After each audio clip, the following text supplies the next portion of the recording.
cooperation with countries in this region. It also delivers a strong boost to the relations between China with countries in this region. So now we are going to embrace a new spring in the relations between China and other countries in this region when it comes to the South China Sea issue. So we need to seize this valuable opportunity, promote integration process, and I think scholars, experts, and media outlets need to put forward your suggestions. So we are very happy to discuss this issue in the Boao Forum, and we hope that on this issue, we are looking forward to your insightful opinions. Now I'd like to invite each panelist to take floor for 5 minutes. Then we'll have interaction, taking some questions for about 20 to 30 minutes. And if we still have some time, we would like to invite our panelists to wrap up their remarks at the end. So Dr. Wu Shizhen, the first to take the floor.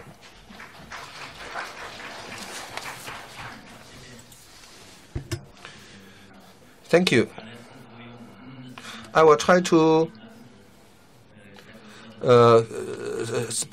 talk about this issue in 5 minutes. First, dispute settlement and cooperation.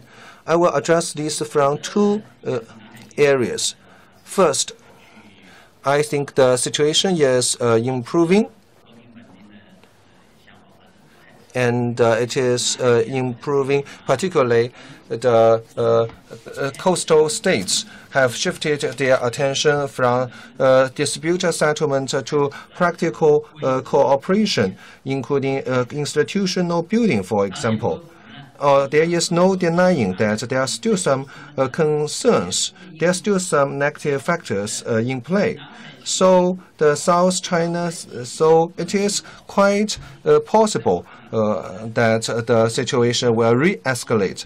So from this perspective, our discussion started.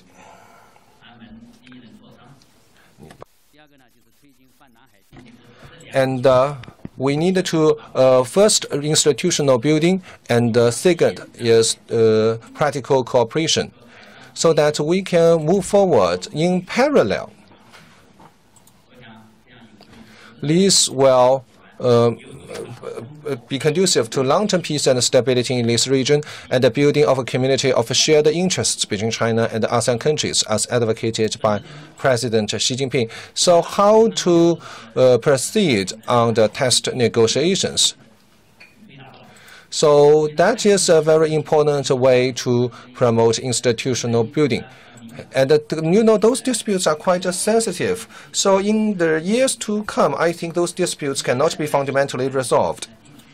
So we need to find some institutional arrangement. So that is the value of this peaceful dispute settlement. And the scope, the nature of the COC is an important issue that has caught the close attention of the international community. We believe that COC, as an upgrade version of DOC, it is necessary for the COC to have some legally binding force. The purpose of the COC is to provide a maritime crisis management mechanism should prevent the occurrence of conflict, rather to address disputes over territory and maritime jurisdiction. So, for general maritime disputes, I think that it can be resolved under the future framework. So for the institutionalized order in the South China Sea serves China's interests.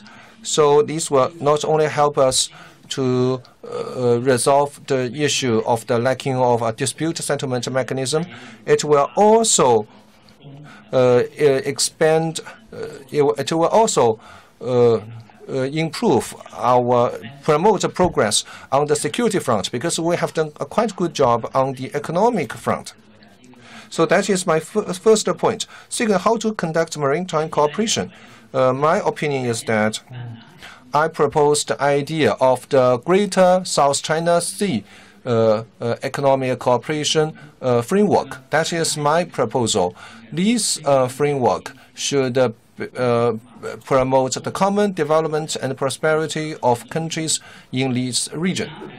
Because the South China Sea is an integral part of the 21st century maritime Silk Road. So human activities are expanding from onshore to offshore. At the same time, we have the joint aspiration to step up economic cooperation. China, ASEAN countries, and the coastal states want to build a community of shared destiny, so that this South China Sea will become a common home for countries in this region. We can start with some industries and projects with good potentials. For example, connectivity, port economy, maritime tourism, fishery, aquatic farming, disaster reduction, and prevention, for example. We have covered such issues this morning, and the head of the Malaysia Cruise Industry Association, argued that he is confident that the South China Sea will become a heaven for cruise tourism. In the past, we already talked about the Sea of Friendship, the Sea of Peace. So I believe that with this cruise tourism development, we will be more confident about the future of the South China Sea. Well, thank you very much for the speech that you talked very explicitly on the building of the economic cooperation framework for the Greater South China Sea. Next, let's give the floor to Mr. Wanandi. Thank you.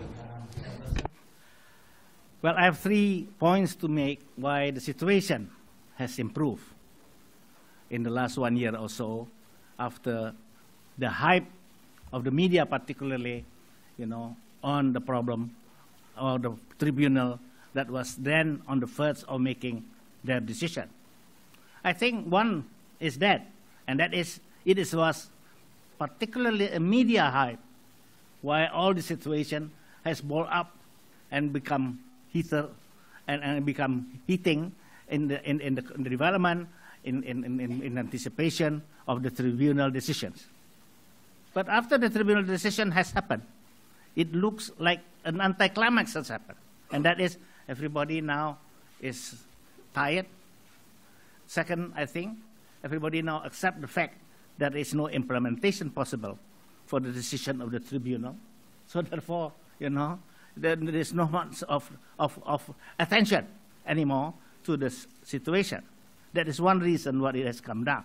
Second one is, of course, that China and ASEAN has agreed upon and started to talk about, the problem of the code of conduct to be worked out together. The framework has been agreed upon last year by them, and now it is up to them to really work it out into a code of conduct, as I think Chairman or President Wu has said that we are looking forward for that actually. Possibility of having a code of conduct higher than the earlier one that has happened, 10 years ago, 12 years ago, and now we are looking forward for a more stronger binding entity and legal principle. So that is the second reason why it has come down. There is now a way out how to definitely pay still attention to a resolution by calming the situation and having the code of conduct, which is a kind of a regional order to be established in this part of the world. It's not going to be solving the claims, as has been said. That is much more long-term effort needed, and maybe our grandsons have to start.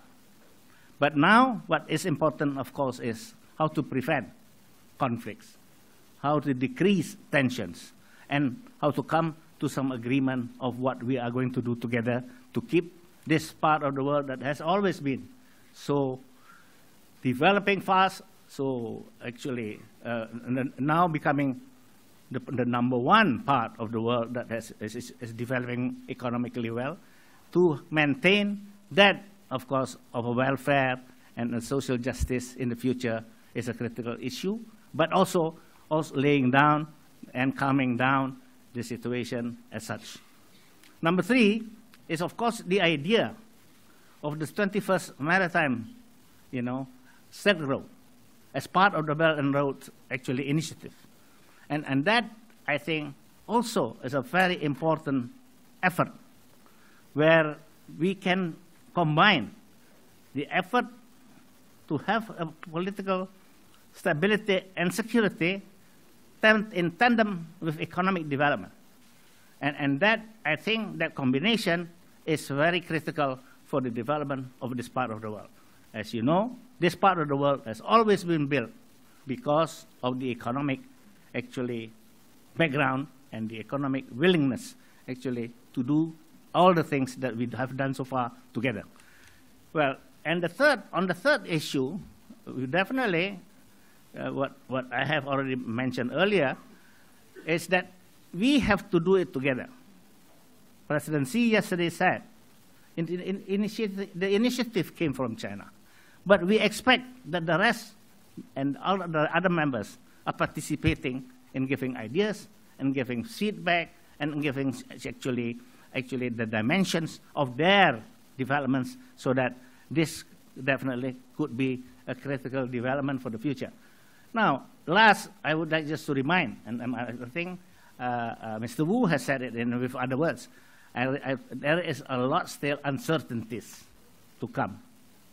And therefore, we have to cooperate much closer together than ever before, because you just don't know what is going to happen tomorrow. Thank you. Thank you. Thank you very much.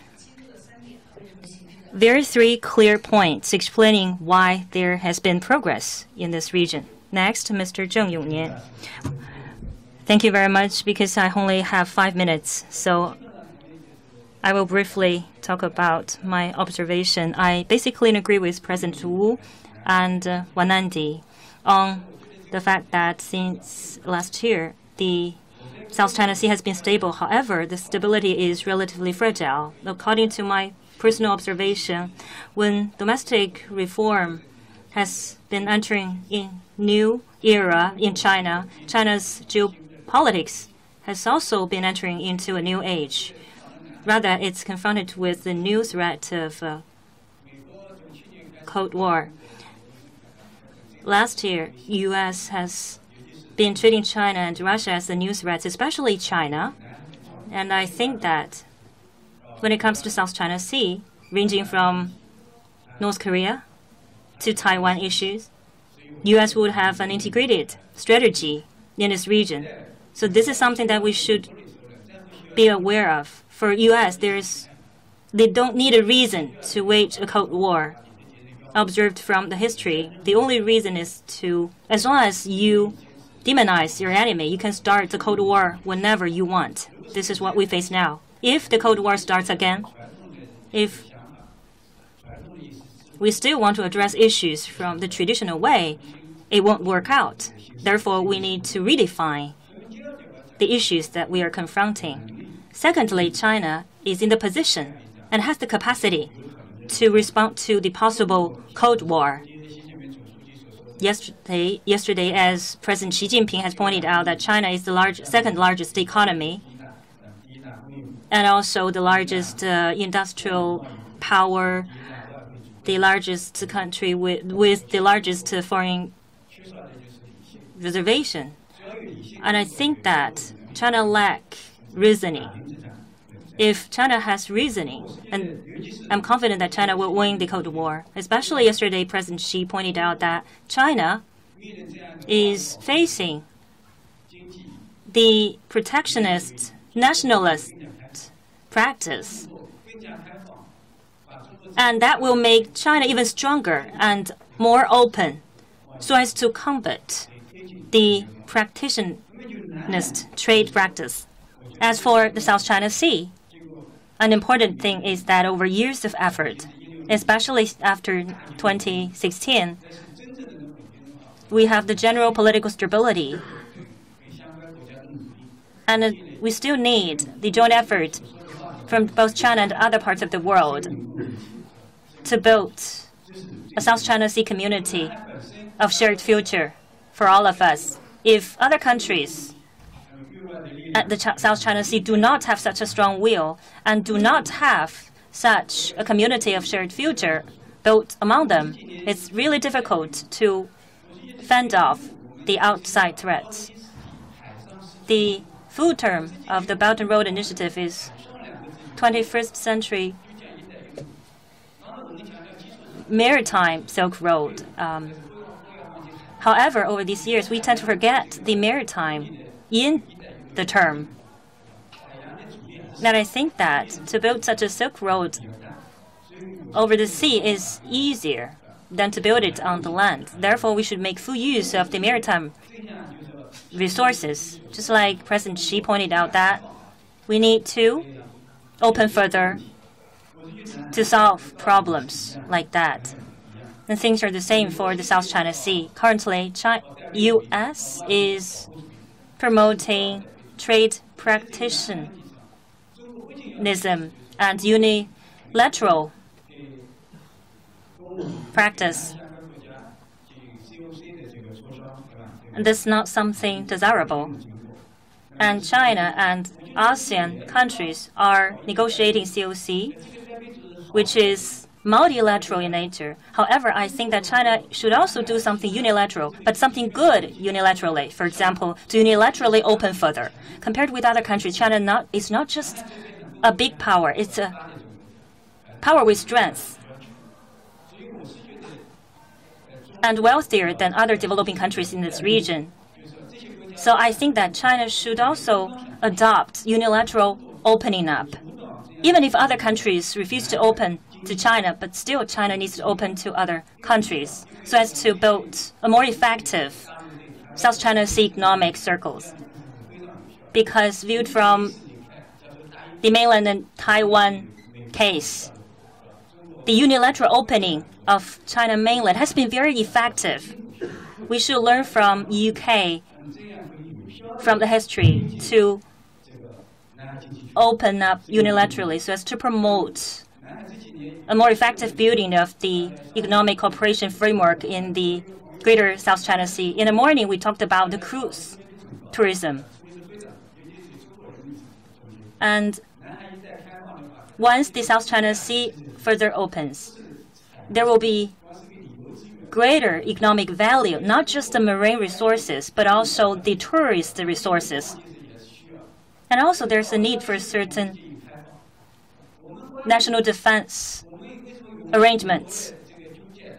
But at the same time, we can open that facilities to welcome battleships or even aircraft carriers to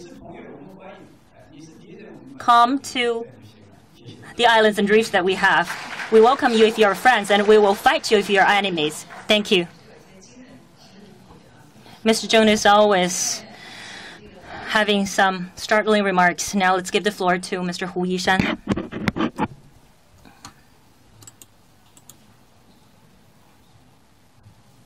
Thank you, Ambassador Fu, for your kind introduction, and a very good afternoon to all of you. I'm also going to make two proposals, but before I do that, I'm going to briefly mention perhaps some of our expectations from the Southeast Asian perspective as to the Belt and Road Initiative in general and the 21st Century Maritime Silk Road in particular. I think for a lot of especially maritime countries in Southeast Asia, which traditionally have engaged in extensive trade with China, of course, the trade facilitation theme, 贸易的这个畅通 in the 21st Century Maritime Silk Road, that is of the utmost concern to us. How do we deepen the volume of our trade? How do we broaden the scope of our trade? That is very important for a lot of maritime Southeast Asian countries. On top of that, of course, there's this infrastructure connectivity. the 设施联通. This also is of very importance to us because traditionally a lot of countries in Southeast Asia, we produce a lot of raw materials, but a lot of these raw materials very often they are left to be rotten very much by the roadside simply because we don't have the infrastructural connectivity. So with China's help, with China's assistance, I think improvement of these facilities are very important. But I would like to make my first proposal when I talk about the next theme, which is of equal importance, if not more, and that is the people-to-people bonds. 这个民心的这个相通 In order to have this 民心相通, this people-to-people bonds, you see nowadays, for example, a lot of Chinese students studying in Southeast Asian countries, such as Malaysia, a lot of Malaysian countries, students studying in China. But I think something which would greatly improve upon the people-to-people exchanges, it's of course a visa-free status between China as well as countries along the 21st Century Maritime Silk Road.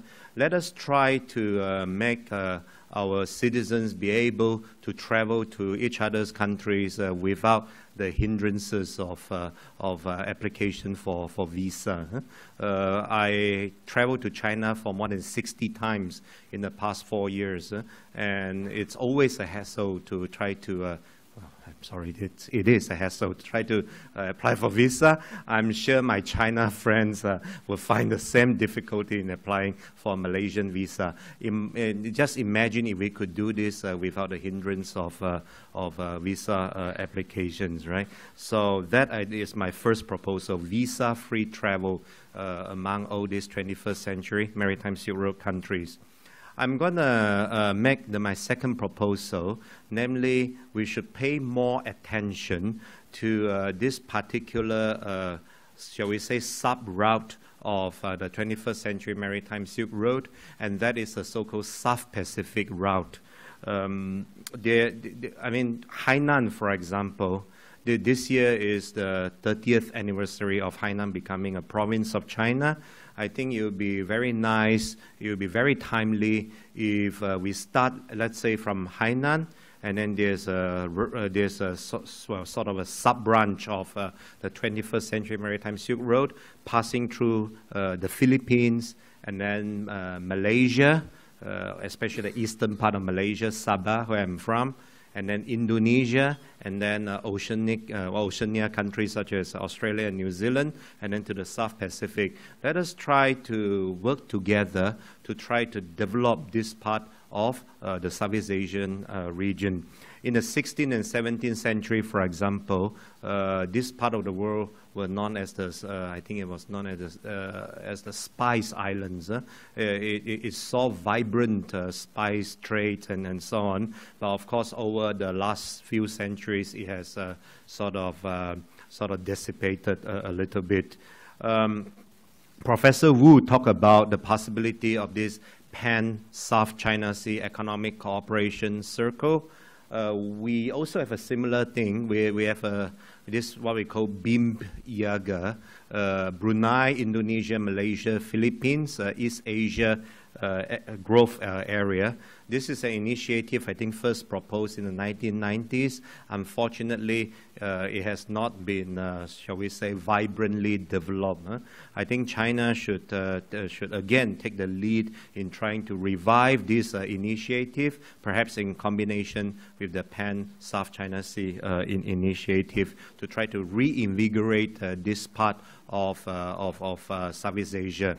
You see, we are talking about a region which is, for example, the eastern part of Malaysia, Brunei, the southern part of the Philippines, the northeastern part of Indonesia, all the way extending down to Australia and then the South Pacific region. Imagine if we could make this a much more economically vibrant and viable region, not to mention also improving upon the security situation. I'm not going to mince my words by saying, well, I mean, the seas between Philippines and my home state of Sabah, Sulu Sea, for example, it's infested with a lot of piracies. Imagine if we could improve upon the economy as well as the security situation in this part of the Southeast Asia. I would just end like that. Thank you.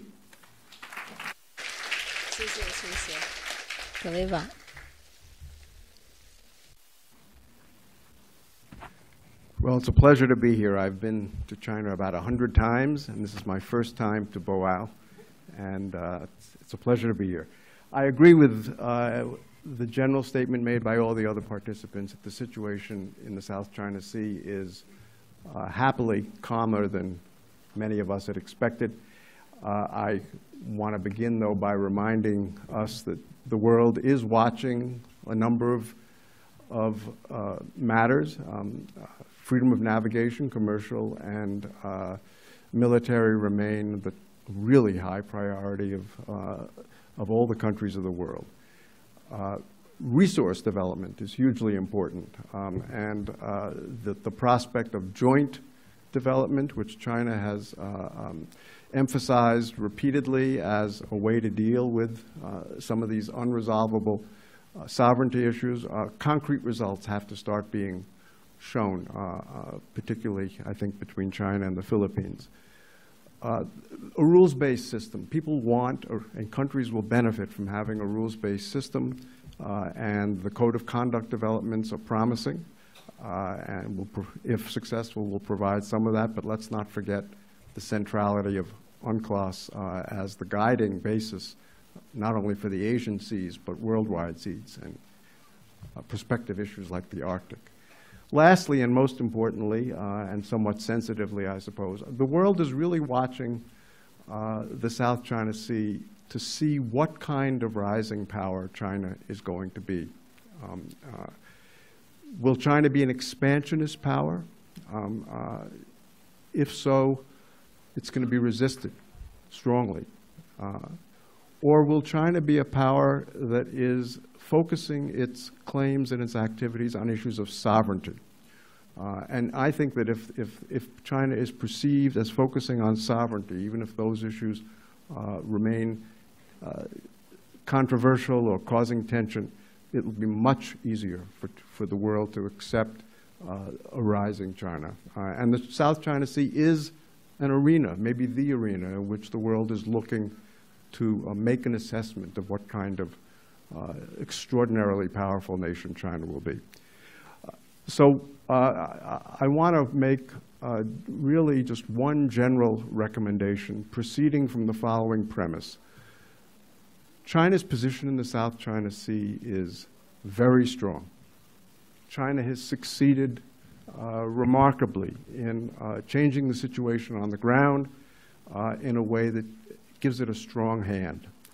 And in that altogether new situation, I think in the period ahead, China should consolidate its gains but refrain from further unilateral steps that would create tension and focus instead on reassurance and the kinds of cooperation that people have already mentioned here. And I know that's a presumptuous recommendation to make, but there are three fronts on which this notion, I think, are likely to play out one way or the other over the next several years. First, concerning the Spratly Island reclamations and consolidations and preliminary militarization.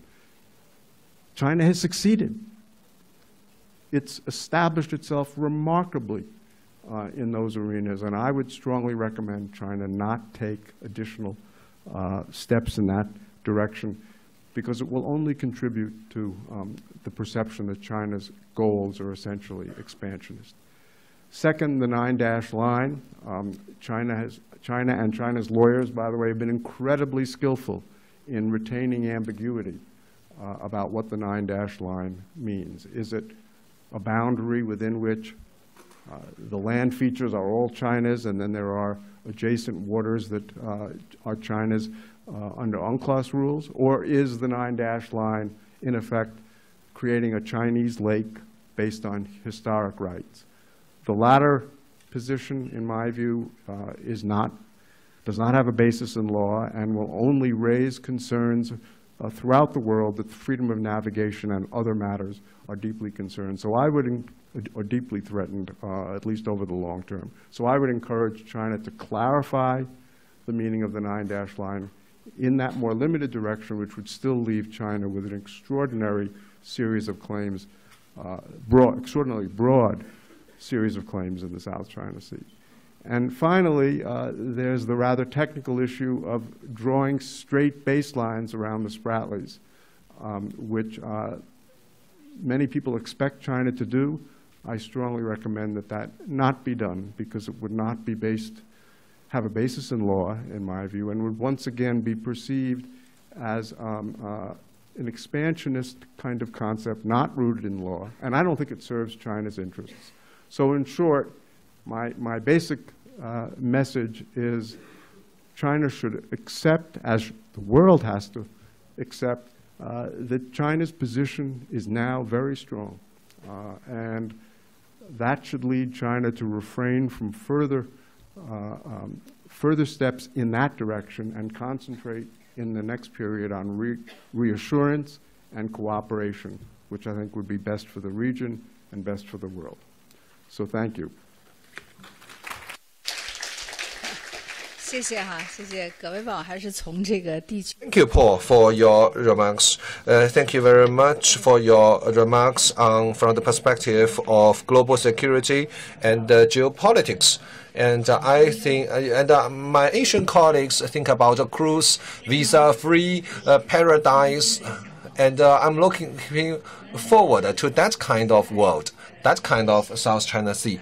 Now the floor is open.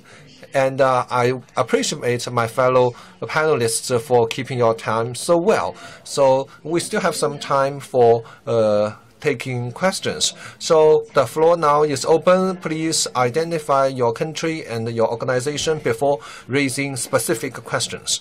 Now the floor is open.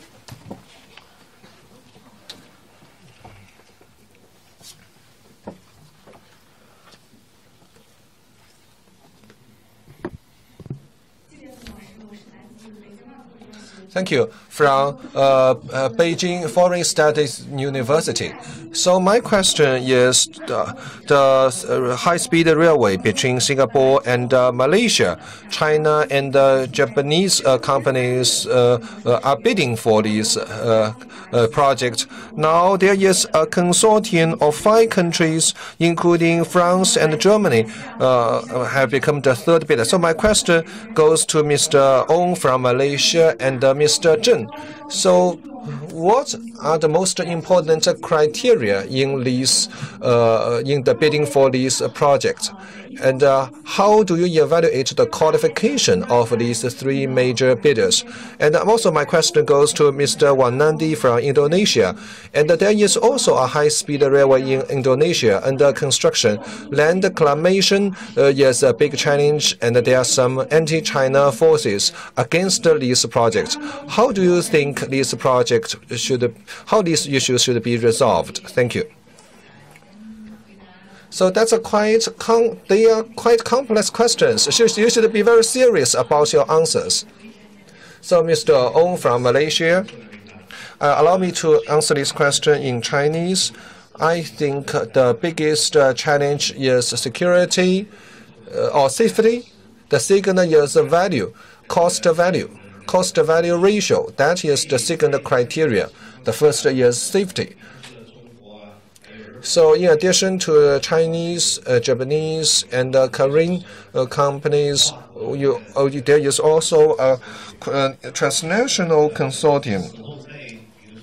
On many occasions, for high-speed rail project, and multiple countries will involve in one project, like a consortium. To take the Malaysian Petroleum Corporation for example, they also worked together with Chinese national oil companies in overseas third-party market bidding. So I think safety and cost-value ratio should be the 2 criteria. We should not be too nationalistic in viewing this bidding of the project. I'm confident that in Malaysia and Singapore, they are developing, but they are very mature countries. So I think that when they make decisions, they will make decisions on the merits of this project itself. Mr. Wanandi, for your high-speed railway projects in Indonesia. Because they want to make it very quick decisions, it was not well thought out. Let us be frank, and both sides has made mistakes in this, planning this actually project. So now they are going back to the drawing board and try to find out, what are the gaps that has to be filled in so that we can do it as quick as possible. But again, the situation of the ground has not been looked into very carefully. It's a volcanic country, and you don't know, if you don't have strength, at the beginning, then you are in trouble later. Second, of course, the problem is on our side, of course, also, and that is too many ministers are involved. And there are competition between them, to be very frank. And you give it only to one, and he or she try to overrun the rest of the others, they are not going to accept it. In the implementation, they just pretend that they don't know. So that's a problem that we have to face and we have to overcome, because it's critical to our relationship too, and the image of it, at least. Thank you.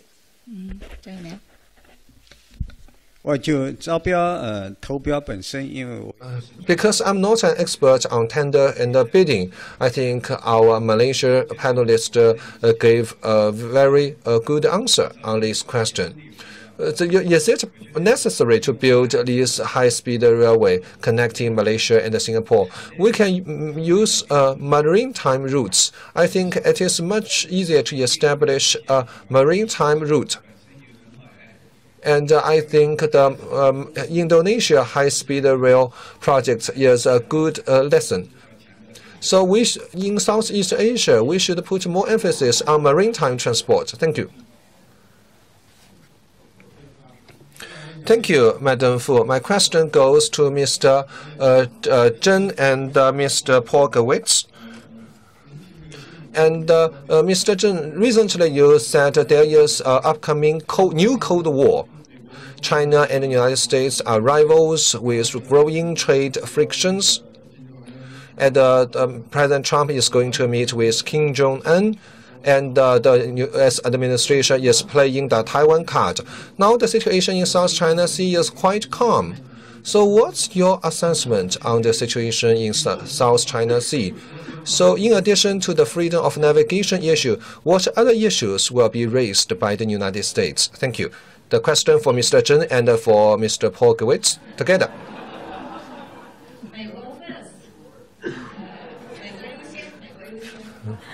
American first. American first.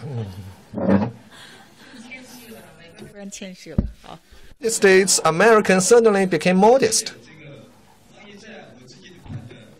I do not think there will be a big trade war.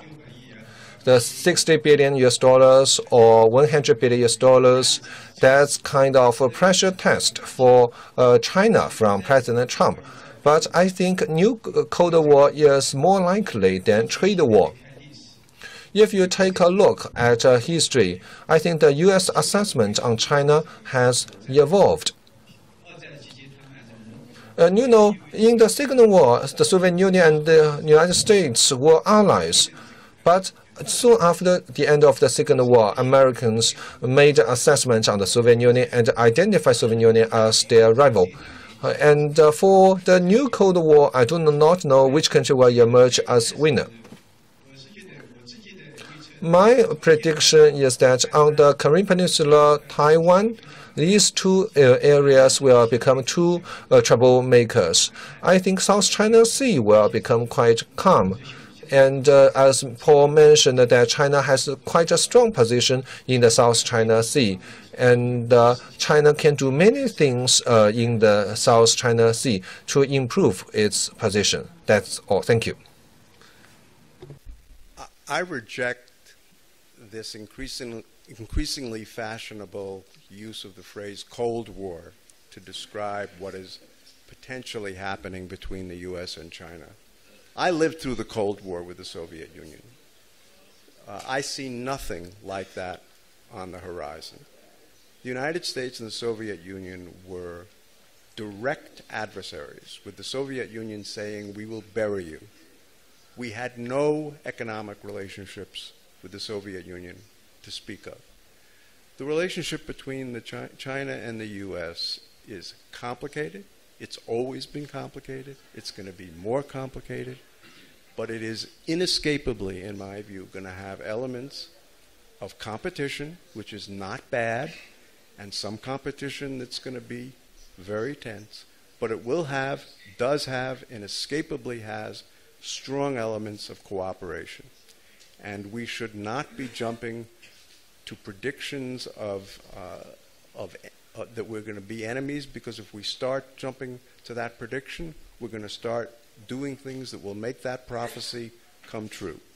So, yes, we have a difficult period. We have a president of the United States unlike any other in the history of the United States. We have a strong president in China, unlike most of his immediate predecessors. And we do have, in the trade context, general concerns in the United States about China not being sufficiently open, markets open, and not being sufficiently reciprocal. But I share Mr. Zheng's view.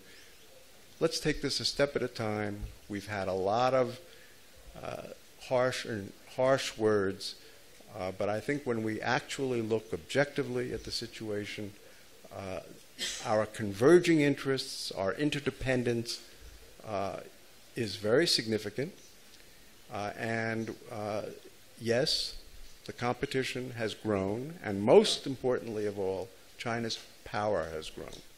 And that's been the startling thing for the United States, which the United States has not yet fully accepted. So we need a period of working that through and adjustment by people of goodwill who want these countries, these two great countries, to coexist peacefully and productively with as minimal tension and conflict as possible.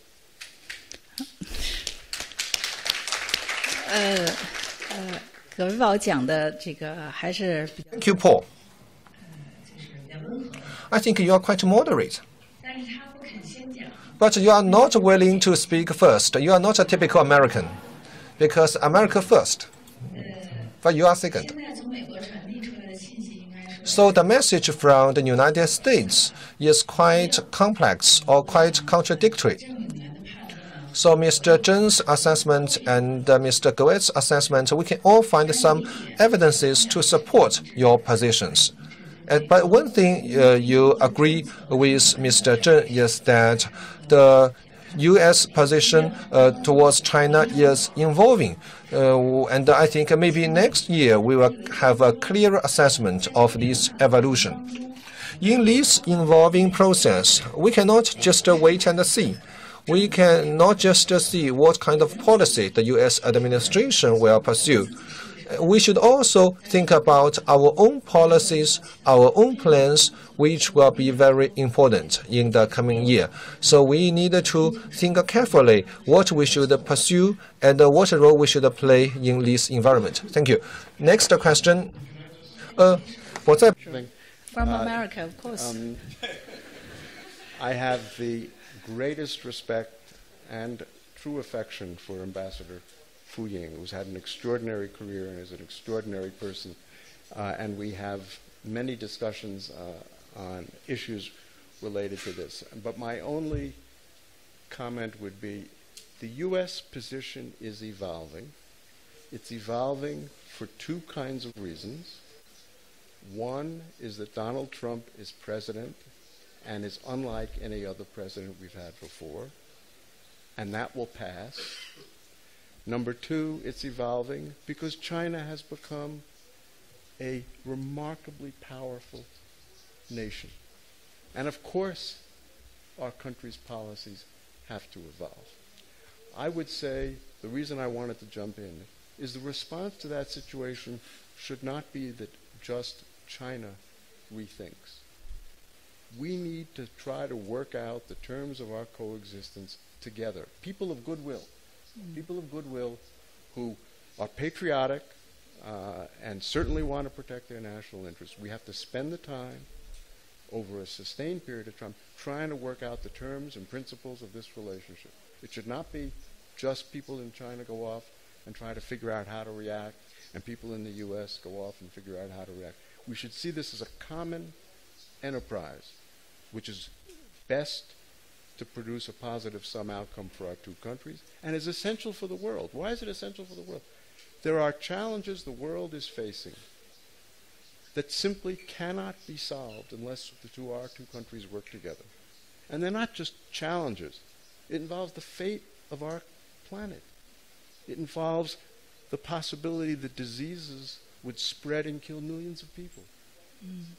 This requires coordinated action by our two countries. If we don't do it, it's a disaster. So we have to think, at least the people of goodwill in each country, have to think jointly and spend time together and not start out from the position that this is, an adversarial relationship. We each have to strategize. 对，一起思考，一起努力，而且 We need to think together and work together along with other countries, Singapore, Malaysia, Indonesia, Russia, and many other countries in this world. So we need to think together over this issue. And President Wu, it seems that I'm marginalized in the panel discussion. And maybe that I'm a Chinese, so Chinese audience does not raise embarrassing questions to me. So in his opening remarks, the 9-dash line was mentioned, so I need to make some response. And Paul said that the China's position on 9-dash line, I think we can consider the following things. First, it's not ambiguity. I think China can be clear about this. For example, when China issued its legal position and the proposition on the 9-dash line, I think that will be a very controversial thing in the international community. Maybe this issue will become more controversial than the construction on those islands. And after the panel judgment, the verdict on South China Sea, actually the Chinese government made a statement, and I think China's position on 9-dash line is quite clear. Number one, and for the four major islands, China exercises sovereignty. And China in South China Sea has inner waters and territorial sea, and also continental shelf, and also its basis is based on history. So these 4 points are the meaning of the 9-dash line. That's my contribution. Thank you. From First Business News. So my question is that Mr. Zheng said that there is good unilateralism and bad unilateralism. President Zheng said that, Professor Zheng said that we should practice good unilateralism and unilaterally open to other countries with the China market. So in addition to China, maybe some countries in the world that China will dominate the future economic cooperation in the South China Sea. That maybe some people have such concerns. So how can we mitigate this concern or to share economic benefits with other countries? So who would like to take this question? Please allow me to make some brief response to your question. And we can get something from historical experience. In the past, Malaysia, Indonesia, and Thailand, we receive inbound investment, foreign direct investment from United States, Japan, and the United Kingdom. And they hire a lot of local laborers. There's a kind of technology transfer. We welcome such investment. If China comes to our countries with similar investment practices, establishing factory, hire local laborers, and source locally. So I think our requests are not very demanding. I think that for the Chinese economic activities in our countries, we will become even more welcome.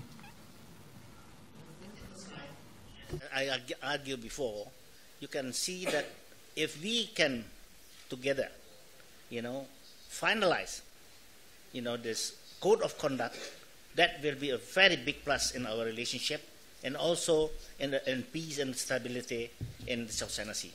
That is number one. Number two, on the economic side, if we can expand and really make use of the big idea of the Belt and Road, initiative, and together do something as we have planned, I'm planning to do, then also that will be an added factor which is very critical for this part of the world, that the economic relationship will be very cooperative and therefore very peaceful in the future. 好。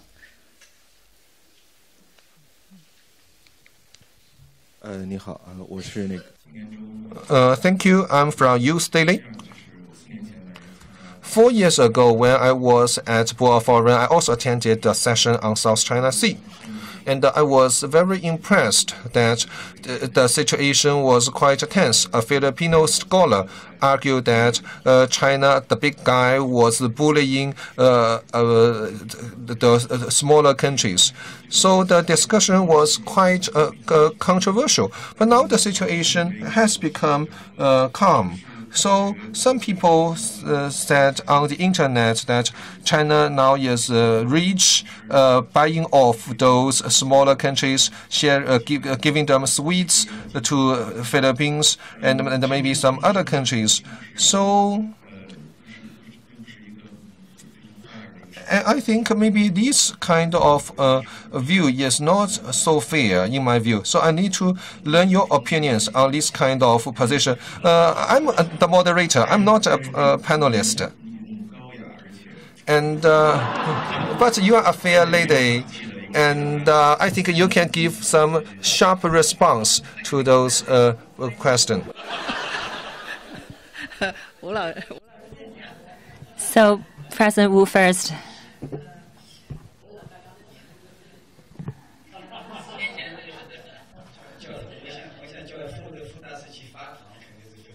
I think that it would be a good thing for Madam Fu to send the candies. I feel the same thing, actually. Each year, I come here to chair the sub-forum. Yes, indeed.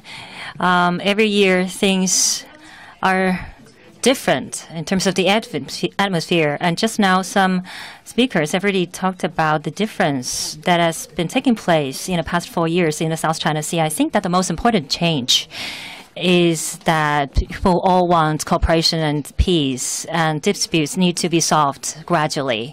And confrontation and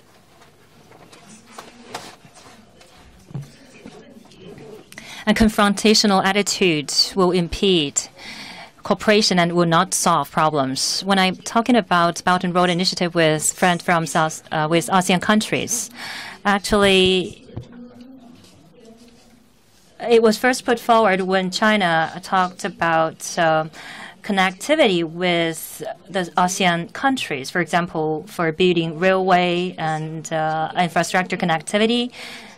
It was the background when the Belt and Road Initiative was first put forward. By 2014, President Xi, as the main architect for promoting further connectivity, globalization, and growth, put it forward in Kazakhstan in 2013. And back then, as you all can remember, that the China-ASEAN relations were quite strained, and it was impossible for us to put forward this concept in ASEAN countries. So if we just focus on the disputes and create tension, not only can't we solve the problems, but also we will miss the key opportunities for cooperation. And this might be a consensus that we have all reached. And also, the willingness of China is very important. And just now, Mr. Gurwitz also mentioned that China as a rising power, and the whole world is watching closely to see how China will address these issues after its rise into the power. And over these years, China is willing to cooperate and is willing to negotiate COC to reduce the tension between China and ASEAN countries, to win over the understanding and trust from the ASEAN countries again, so as to bring the South China Sea issue back to the negotiation table, and also to promote cooperation. And I think that the sincerity and attitude of China also has demonstrated to the ASEAN countries and has won more trust, like President Duterte expressed similar feelings about this. And it's very important for the South China Sea issue to be brought back to the negotiation table on the communication track, and it's not, again, bring about the issue of clarifying certain concepts or initiative. Let's try to reduce the tension rather than hyping it up. In a nutshell, for a rising power, you're gaining such status in the world, and naturally the world is watching you closely, and it's indeed necessary for you to clarify your purpose in advance, instead of waiting until suspicion and questioning already arise, and then you passively respond to that. So I think that for China, we should learn to say first, to explain our purpose first. And in the past, normally we wait until there are misunderstandings, and then we passively come to respond. So in the future, we need to do things differently. For example, if we go to ASEAN countries to explain some issues, they will find my explanation very clear, and they would ask me, why didn't you say it first? So that we will not have misunderstanding in the first place. So therefore, we should change our traditional way of doing things, because according to Chinese culture, we say that civilized people tend to do more and say less, but it's not it's not going to defeat the current situation. We're going to change our way of doing things.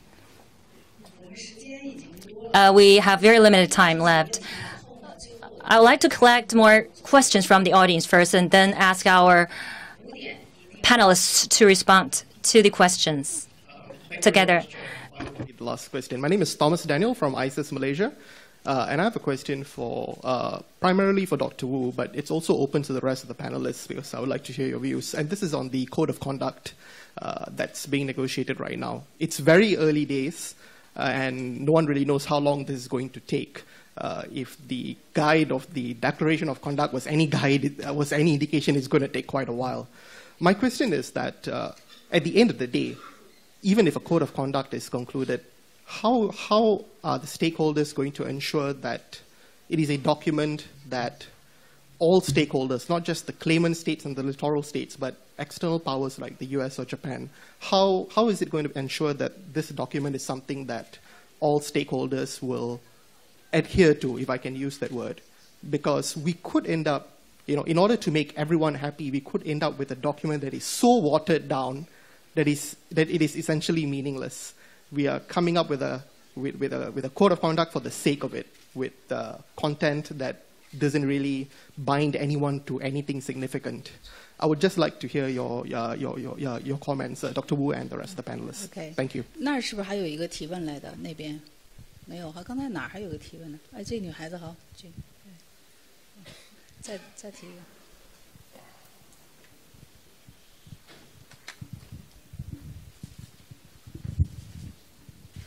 谢谢副大使。刚刚您也讲到，就是中国和东盟的关系发展的越来越好。今年也是中国东盟建立建立战略合作伙伴关系15周年。然后，所以我想问一个关于合作和共赢的问题，就是环南海地区的各国经济发展水平不一样。有发展程度比较高的，比如说新加坡，也有发展的比较好的，比如说马来西亚，但是也有一些正在发展中的国家，比如说越南。然后，那我们在合作发展经济的时候，怎么来避免冲突？ In the process of economic cooperation, how can we avoid conflicts and strengthen the economic cooperation on an equal footing? Thank you. Now we still have 6 minutes left. And for these two questions, all the panelists on the stage, you can pick any of the question to respond. And you have 1 minute to respond to the question, as also your summary of... Well, thank you very much. I think that a very business-oriented part of the world. We could have ended up just at the Balkan Peninsula with its diverse culture, but also with its many different types of wars. But instead, we are the world's most prosperous region. And I think we should treasure that by means of actually furthering our economic development. There are very few conflicts between the Southeast Asian countries. We don't sort of envy each other's development. In fact, we try to learn from each other's developmental stage. So if you want to sort of invest in Southeast Asia, you're welcome to invest in any of the 10 ASEAN countries, and we will share with you our experience, and we will learn our lessons from each other. And of course, we will welcome China to continue to do so. Thank you. Okay, Vanandi. Yeah, I think your question concerning the content later on. I think it all depends on us how to really get through to each other. What we have achieved, like Madam Fu Ying has said, is a certain trust and a certain getting through to each other, which is a very important part of the whole process. And this is because the process that is make it possible for us. Mind you, the opening of China is only 40 years ago. And therefore, China is learning, we are learning how to deal with China. So I'm really hopeful that in the future we can do much better with each other. So we don't have to wait for another 10 years. 郑文年。最后，那个吴院长最后。我想回答这个马来西亚来的那个记者一些。I would like to answer the question from Malaysia. 我认为 I think that code of conduct is very important for China and ASEAN countries because this is a code of conduct for this region. However, maybe U.S. will not accept that. Outsider countries will not accept it. Up to now, U.S. still is not a member state of the UNCLOS. If all these regional countries, including China and ASEAN countries, reach code of conduct finally, I believe that we will gradually help the outsider states to digest it. And I think solidarity is very important for building the economic cooperation framework for the greater South China Sea. And when you are strong enough, you won't have the outsiders impeding you from your development. Now, Mr. Gowitz, the enemy from the outside, please.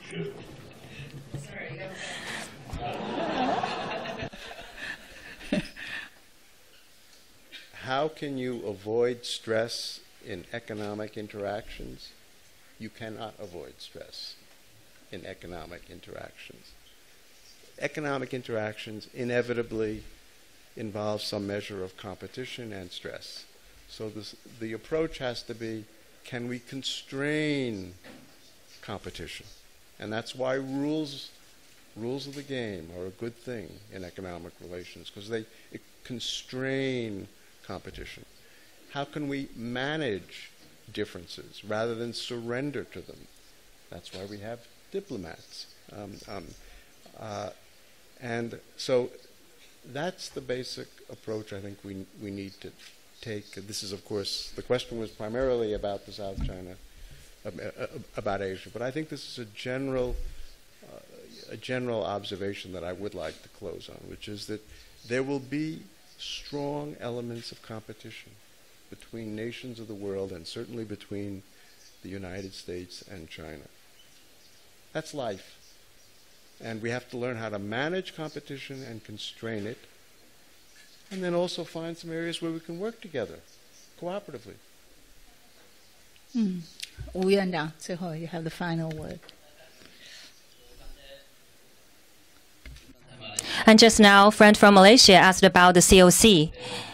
I think that currently, from the first negotiation, we have achieved progress with participating states submitting their own version of tests. For some of them, although they haven't submitted their version yet, but it's expressed their ideas.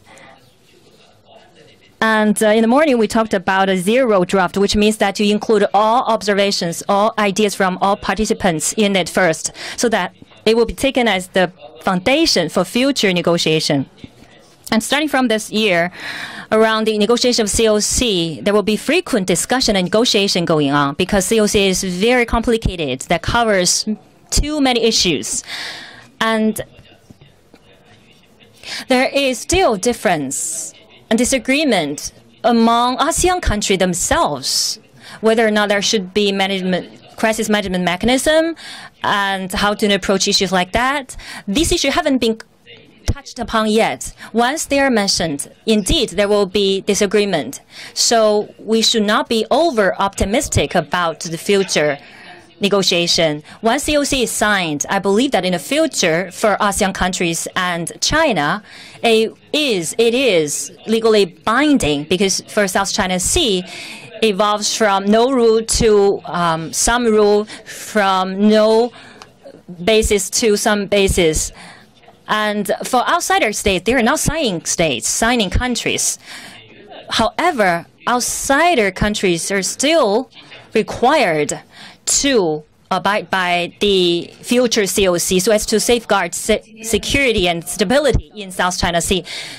Here comes the end of today's discussion. Thank you, and see you tomorrow.